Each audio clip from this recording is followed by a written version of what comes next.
Hello, my name is Michelle and welcome to episode 11 on stillness in meditation and in daily life. We're here to meet our experience in the present moment from a place of inner stillness.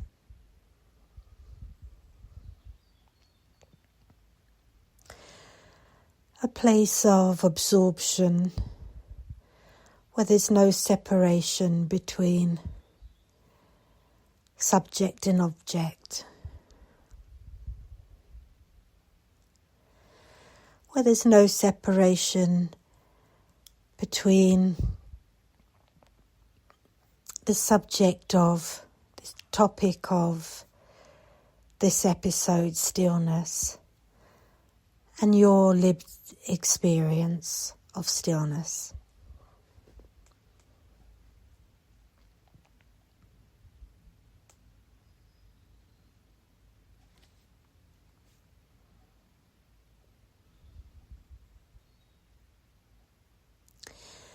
So let's start with a 5-minute meditation practice.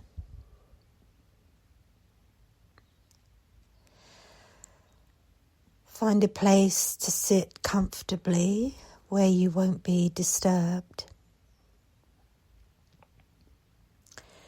And you yourself will know when your body is settled in a comfortable posture in which it can be still.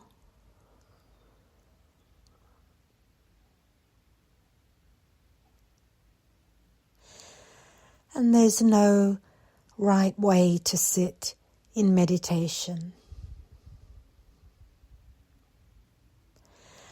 The right way to sit in meditation is the way that is most comfortable for your body, with its present condition and capacity at this time.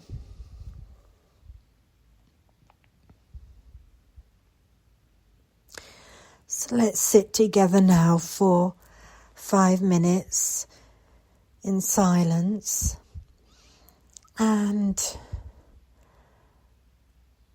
allowing your body to settle in its own way and in its own time.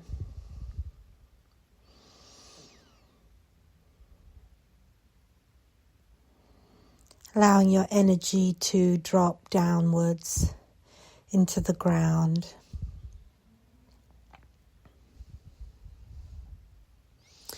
Using the force of gravity, the weight of gravity to help one become more still.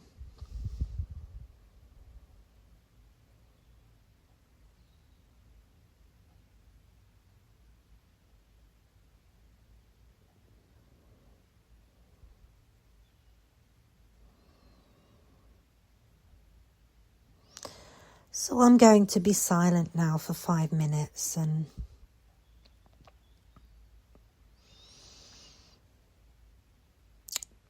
try my best to become more aware.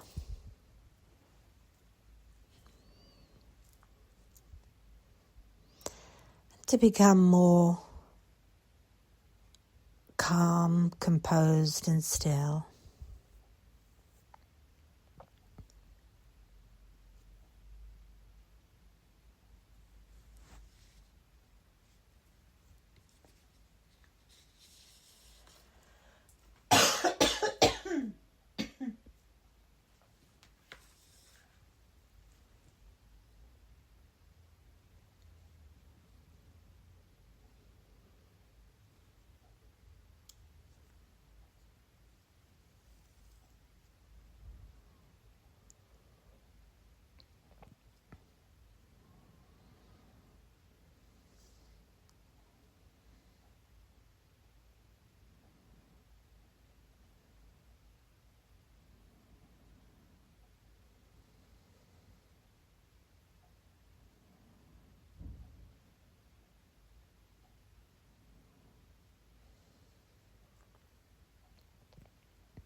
Coming back to the episode teaching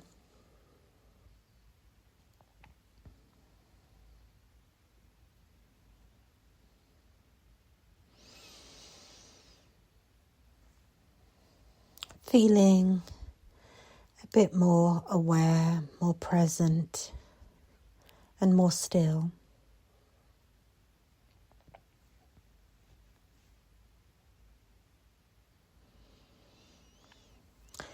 I'd like to link this episode 11 on stillness in meditation back to the previous episode 9 on grounding in meditation, where I introduced the term Shamata, a Buddhist term, to help describe the practice of calming and grounding the body, heart and mind.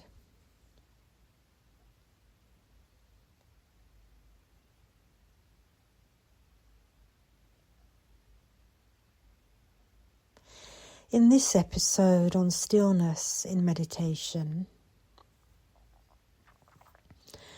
I'm introducing the Buddhist term Samahdi, because it refers to the outcome of Shamata.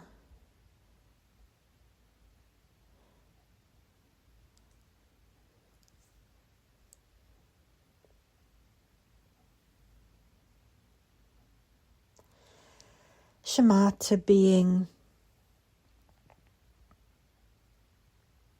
collectedness or calmness, composure and grounding. So the outcome of those states of being is Samahdi. The resulting state of consciousness, that's a deep and profound absorption. Sometimes described as unified mind, or I could even use the term oneness if that's not too spiritual or religious.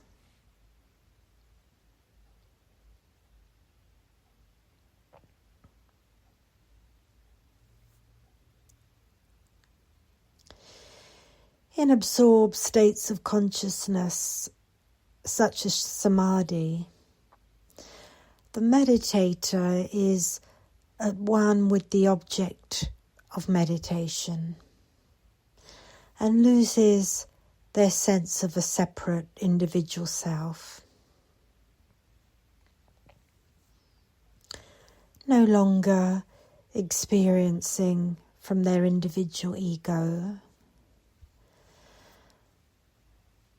but from their true nature that is interconnected to everything and is empty of a separate self, in an absorbed experience of interbeing.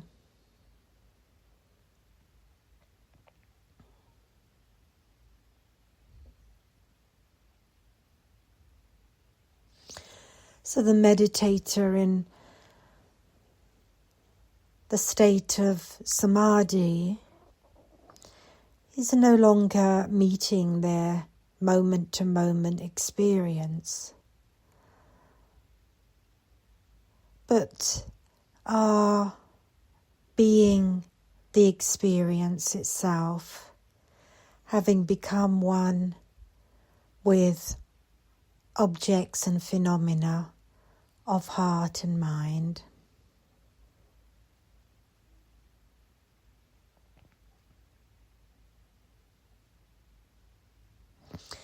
And there are many different terms used in various schools of Buddhism for this absorptive state of consciousness,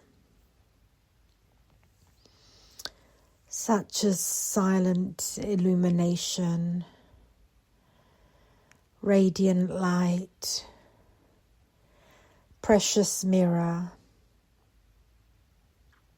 and many other terms. And like I said in episode 9 on grounding, in meditation, where I spoke about Shamata, for me the term concentration is not a good translation of these meditation terms. Because for me concentration is too tense and implies effort. And no one can deliberately or willfully achieve a state of composure or a state of absorption.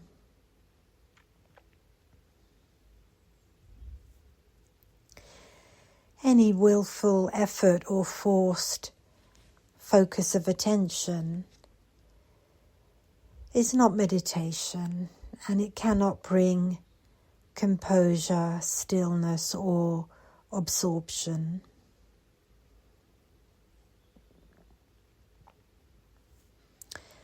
There's no way to force unification of mind to happen by voluntary control.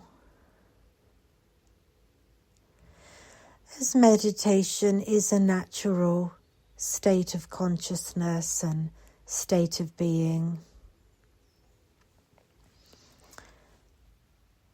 and it's also a skill that can be learned.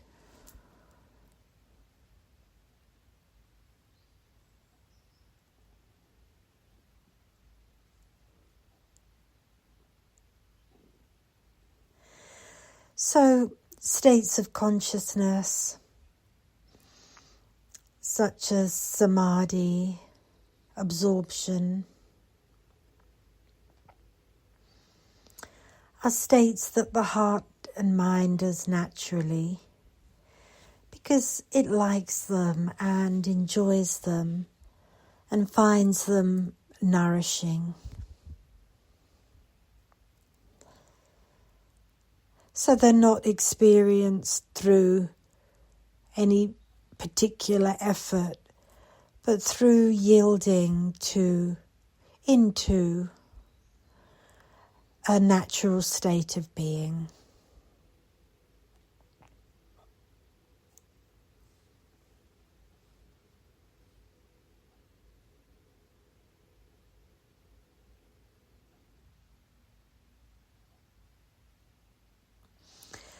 So experiencing from a place of inner stillness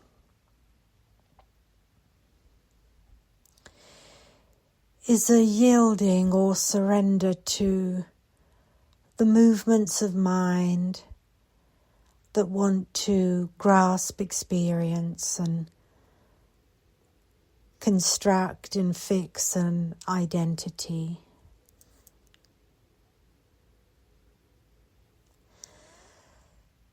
Movements of mind that want to reify and make the self more concrete and real.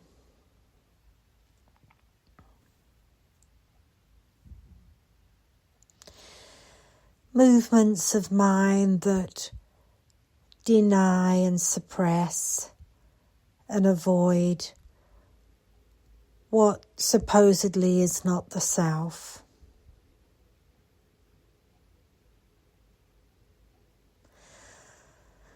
Rather than allowing things to be as they are and accepting everything.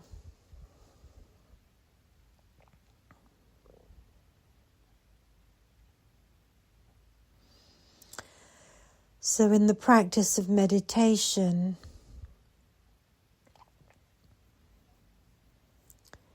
we're surrendering our movements of identity making, story making, the story of yourself and your life.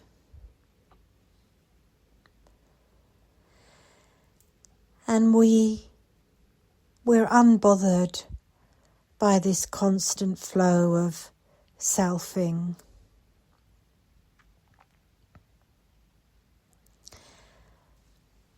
And we become absorbed in natural states of consciousness and being.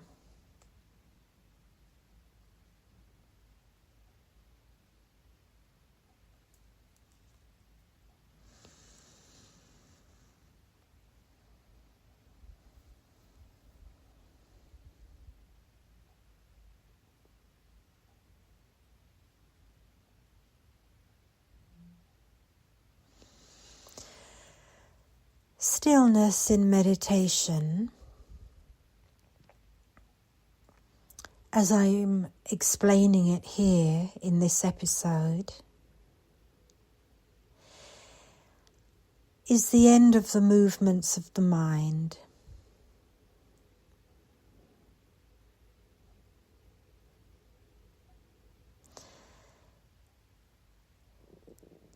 In meditation, we stop following the striving and grasping movements. On the surface, individual level or layer of the mind, of the heart and mind. Because the striving and grasping is coming from the heart as well as the mind. Attraction, aversion, desiring and avoiding.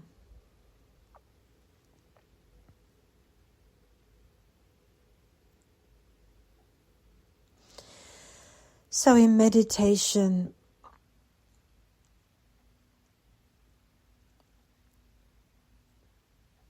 by stopping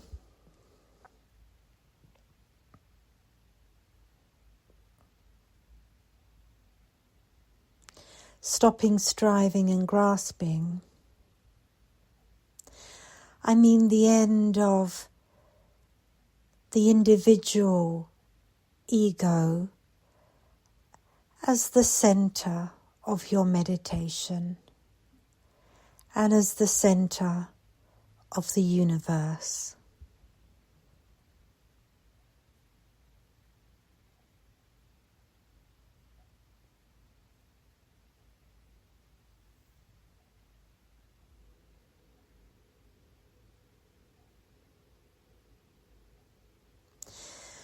For most people, this striving and grasping movements of the mind in constructing an identity for oneself, these movements happen automatically and unconsciously.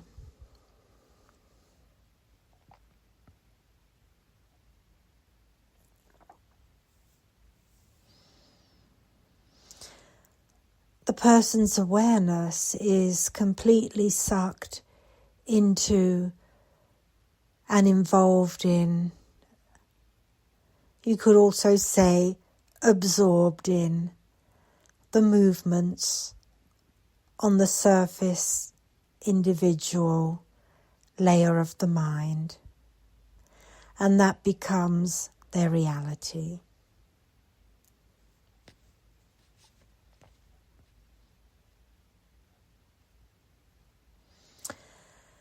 That becomes the matrix of their individual self, made up of social and cultural identity, codes, norms, beliefs, made up of their hopes and fears, cravings and aversions, their wheel of samsara.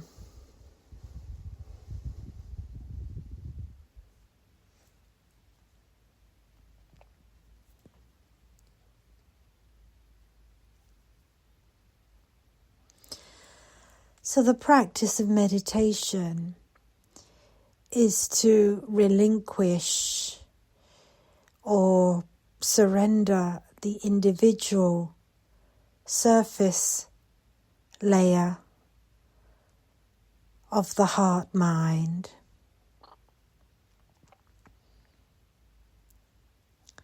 so that we can experience fresh discoveries of what's here and now as new experience in the present moment.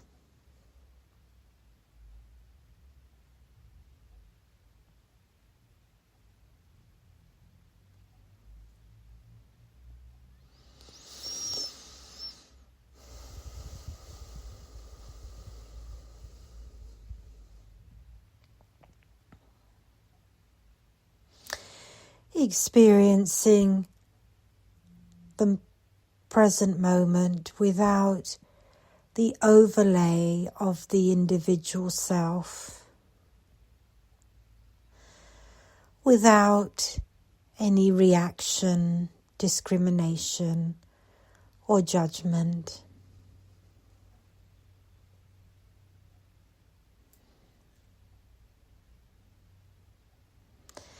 We experience each moment without reactivity, without judgment, and include everything just as it is, positive or negative. And there is no positive or negative, because the thinking mind is not labeling, not categorizing, not judging. So no evaluation or assessment is made of anything. It just is what it is.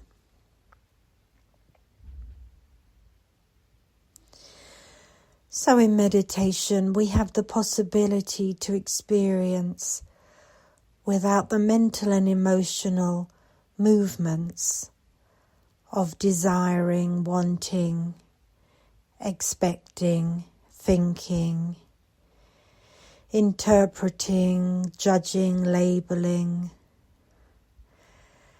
without naming, categorizing, avoiding or resisting, without any of the movements of meaning making by the heart and the mind,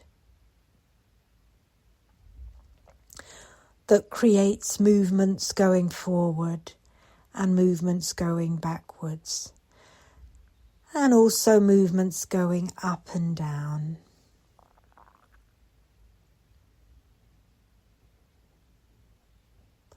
All sorts of dynamic movements of the psyche, of the mind.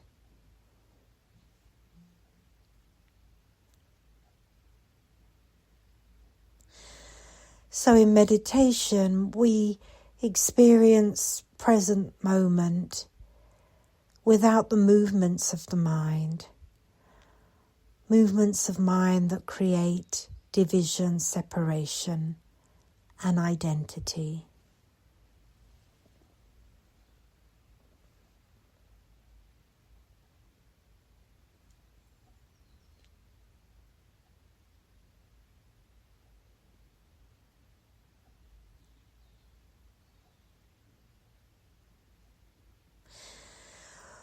In meditation, we can have fresh, new experiences in the present moment that we don't need to get involved with and that don't stick to us. We don't need to create a meaning. And we're not thinking about our experience at all. We're just experiencing it.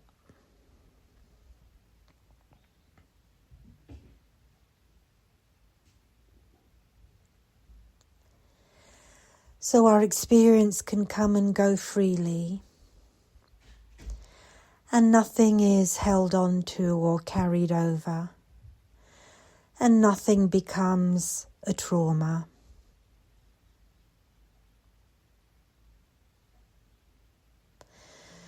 And just in pure experience, we can experience this absorption with things, or unification between subject and object.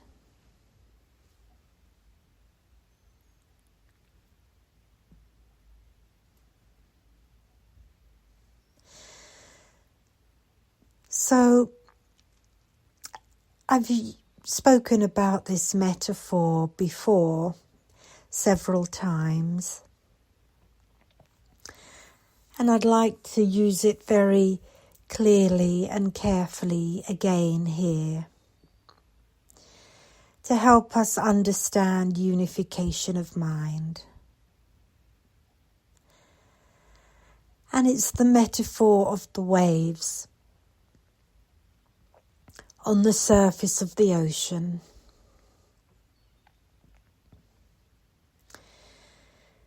As the ego surface individual layer of the mind,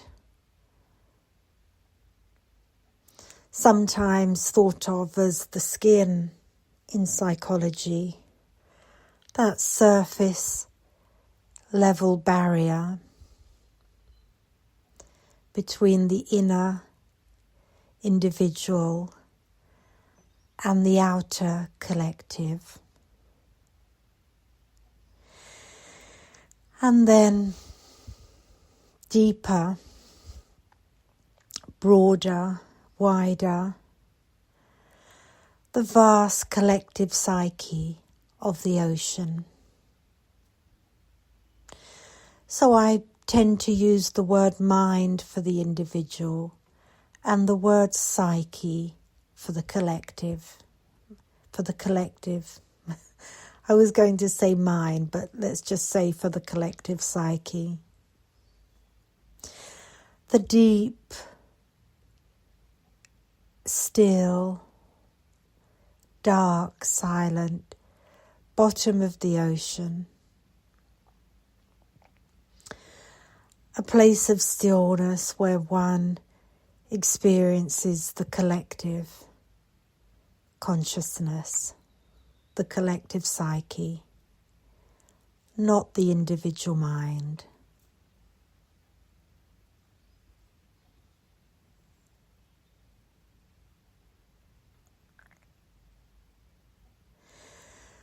So meditation is to experience the deeper oceanic stillness of the collective psyche,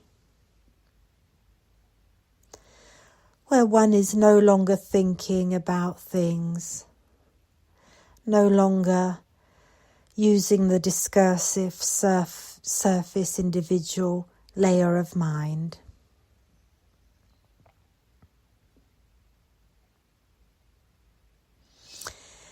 In truth, thinking is probably what people are doing in some of their meditation practice. But there's also the possibility that they're able to just be experiencing in an absorbed state of consciousness.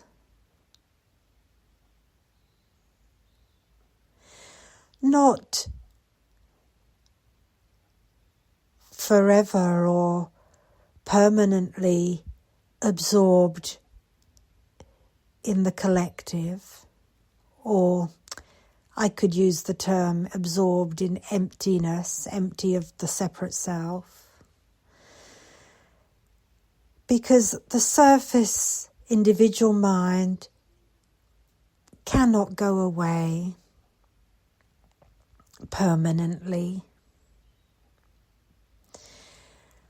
Absorption and stillness and emptiness are provisional and instrumental, and these states of being cannot be maintained for long periods of time.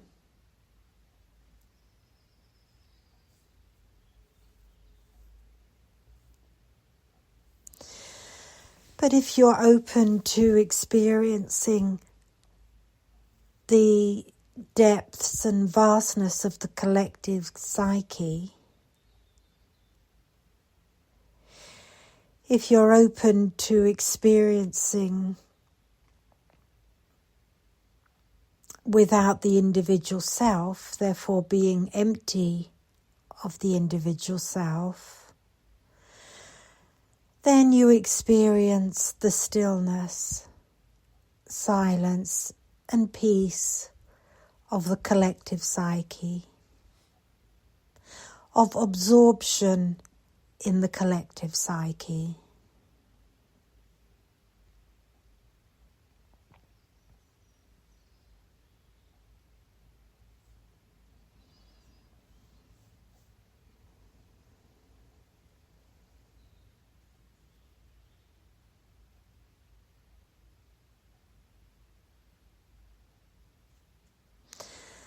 So the oceanic collective psyche,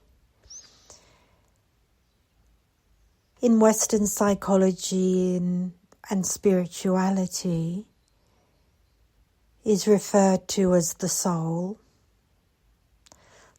being a collective phenomenon.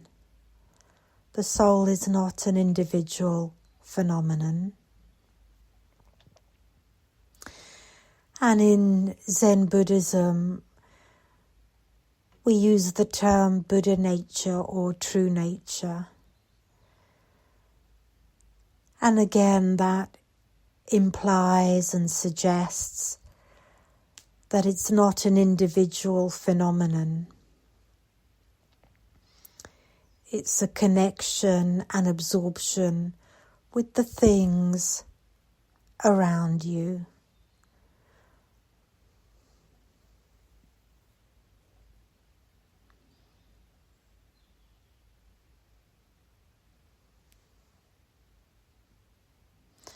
So in meditation,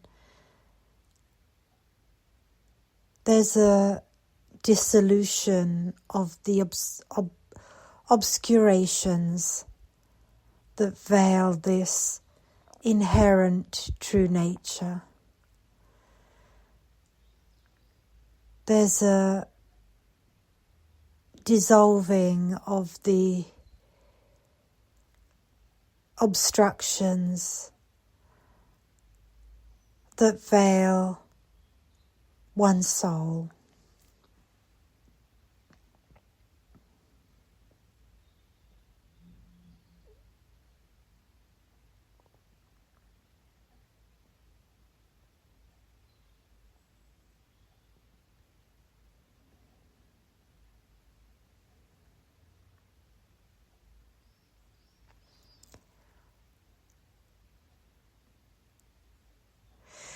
So absorption, the state of consciousness that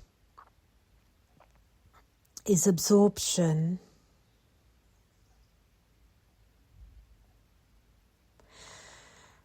in such states of consciousness,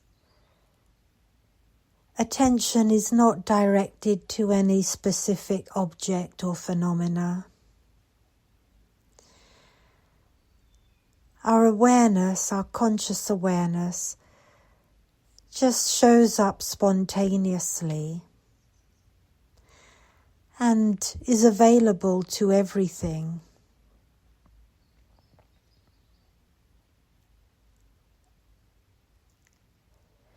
So when a phenomena arises and manifests itself in the mind, it is perceived through depth. It's perceived through the psyche, which makes its interconnected, interdependent, collective nature felt and experienced and sensed.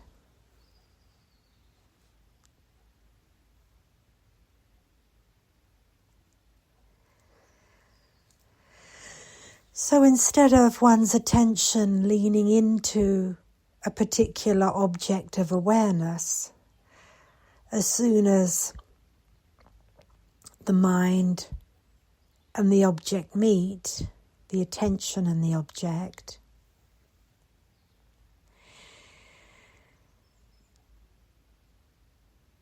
instead of that meeting,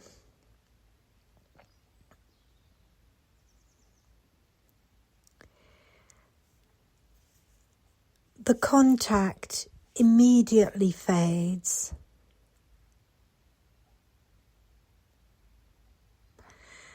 And there's no fixed, independent existence.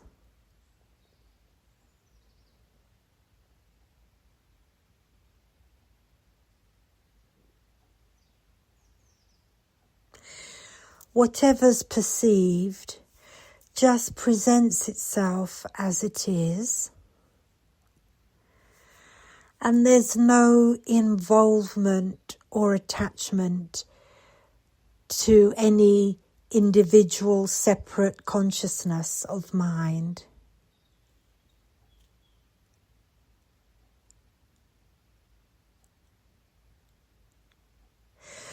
There's no involvement or attachment because of absorption,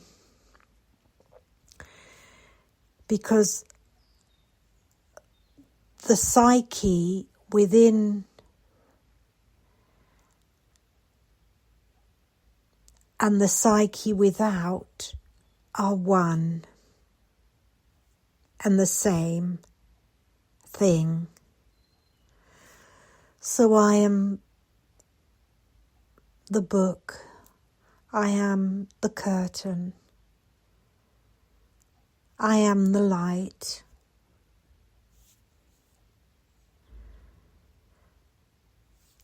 I'm not separate from any object or phenomena.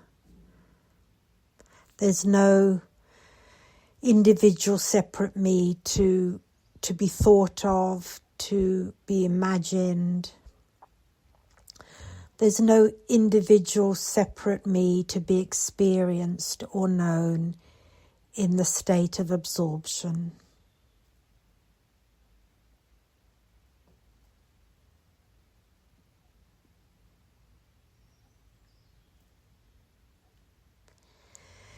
Phenomena naturally appear and disappear in and out of the field of awareness. When consciousness detects another phenomena or object to perceive and experience in seamlessness,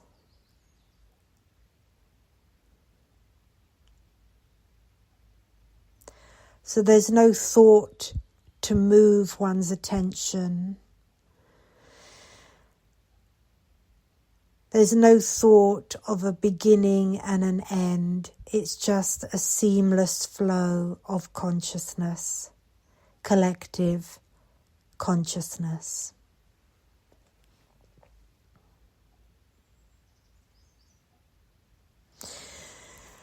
So in meditation, we are aware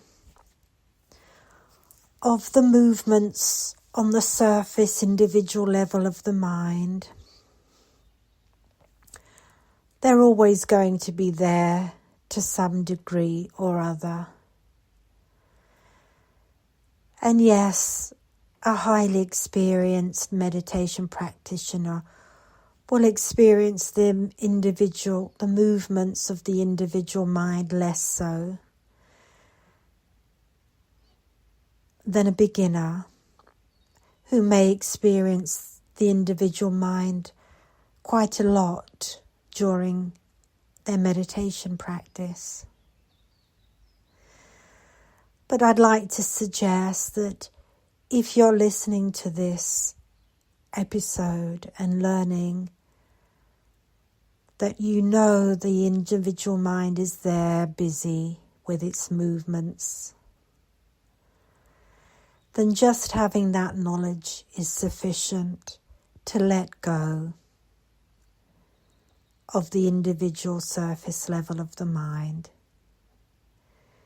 And you don't need to worry about when you will let go, how, why, or if you will ever let go. Whatever the story is not important. So in meditation, we experience both the movements of mind on the surface, and we can also experience the stillness of the collective mind in the deeper, broader, vaster levels of the psyche.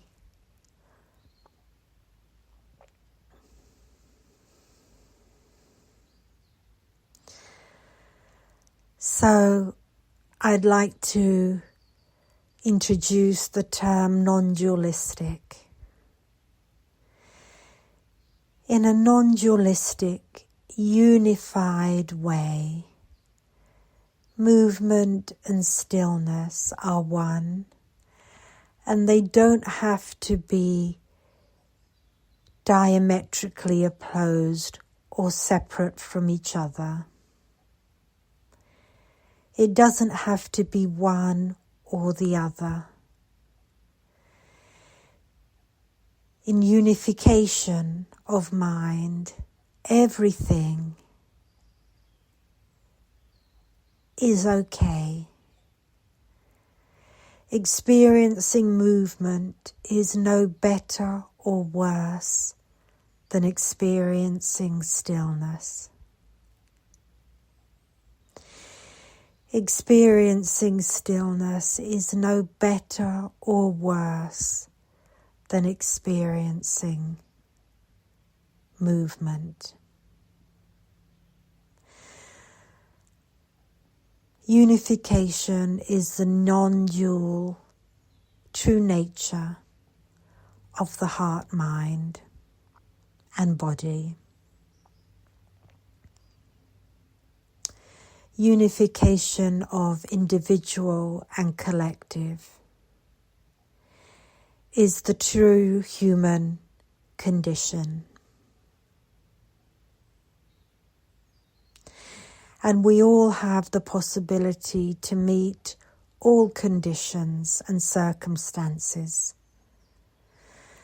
from a unified place of inner stillness.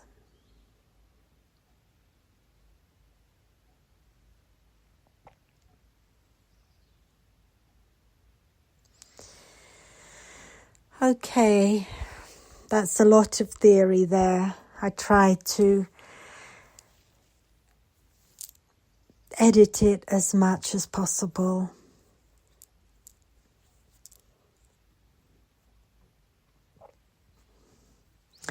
So let's turn now briefly to the practice of meditation. And maybe I'll talk a little bit first about the ways, everyday life ways, we can get to know our inner stillness, get to know absorbed states of unification.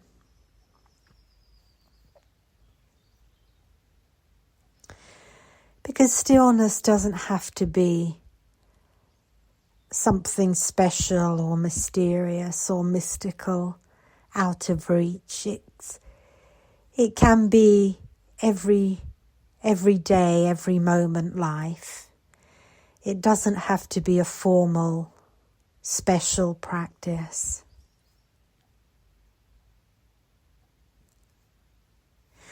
Our daily life is a great way to practice meditation, to practice stillness and absorption. For example, when you're focusing on something, that's you gathering and stilling your mind. So focusing is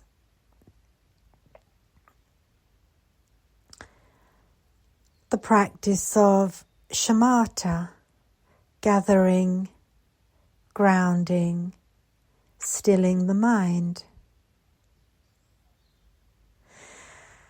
And as the mind focuses, more stillness arises as you collect the mind. And collecting the mind is the path into the collective psyche.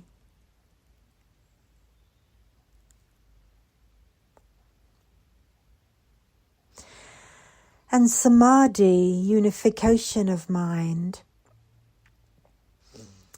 doesn't have to only arise in formal sitting meditation practice.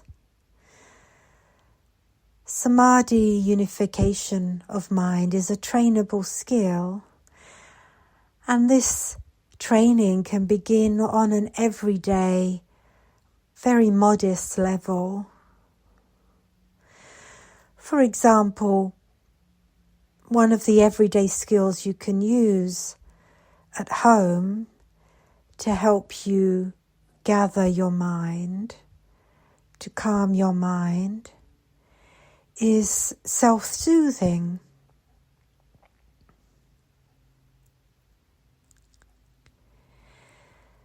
So, self-soothing is a psychological term, and it's the capacity to create ease and calm for yourself and to regulate your nervous system. And this is something anybody can learn to do. Just knowing what calms you and what helps you find your bearings. That in itself is a Shamata and Samahdi practice. Knowing how to calm yourself when agitated or in the grip of powerful emotions or fantasies or desires.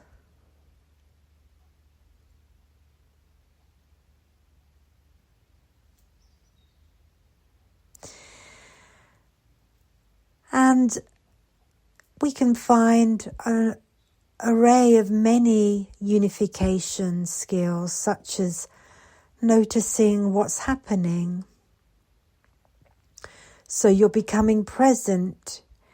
Becoming present is a form of becoming more unified with what is there, with what is present. Becoming present, we come to what is. And we can become what is. We can become absorbed in the present moment. And there are many other everyday skills such as orientating oneself, resourcing oneself. I could go through a long list of psychological skills that everybody uses in their everyday life to help themselves calm, soothe and still themselves.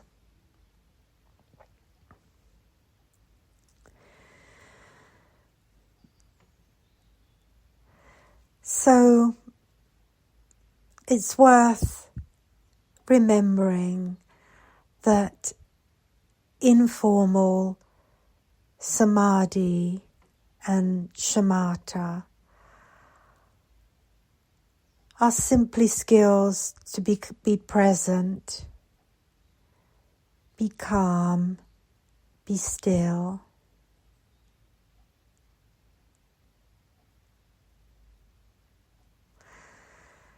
That one practices informally and formally.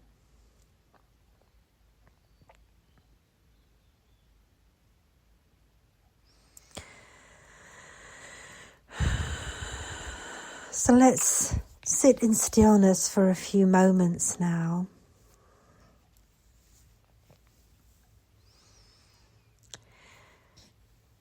And we can notice the movements on the surface individual layer of our mind without worrying about it or thinking about it. Just noticing what's there and what's not there.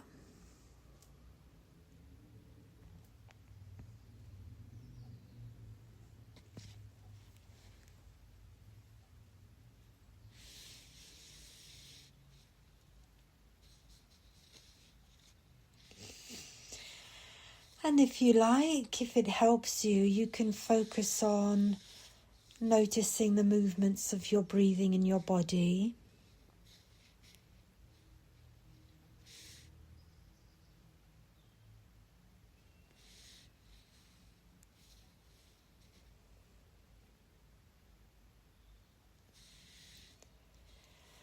So we're noticing movements, and we'll also notice any spaciousness around, within and without the movements.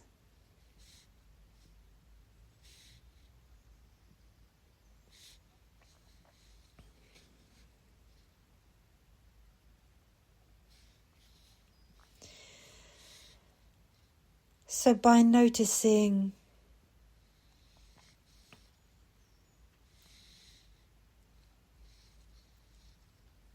stillness and spaciousness, we're cultivating a mind that's spacious and not spacey. We're not cultivating movement of mind. That happens naturally without us worrying about it. So, experiencing, witnessing, non-judgmentally.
So coming to the close of this episode on stillness,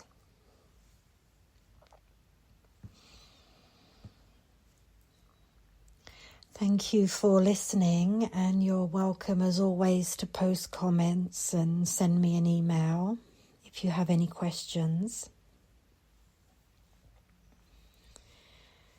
And you're welcome to make a donation to support my meditation teaching. you can find the link to my PayPal account with the information on the podcast. And I will look forward to creating the next episode for you to share more with you next month.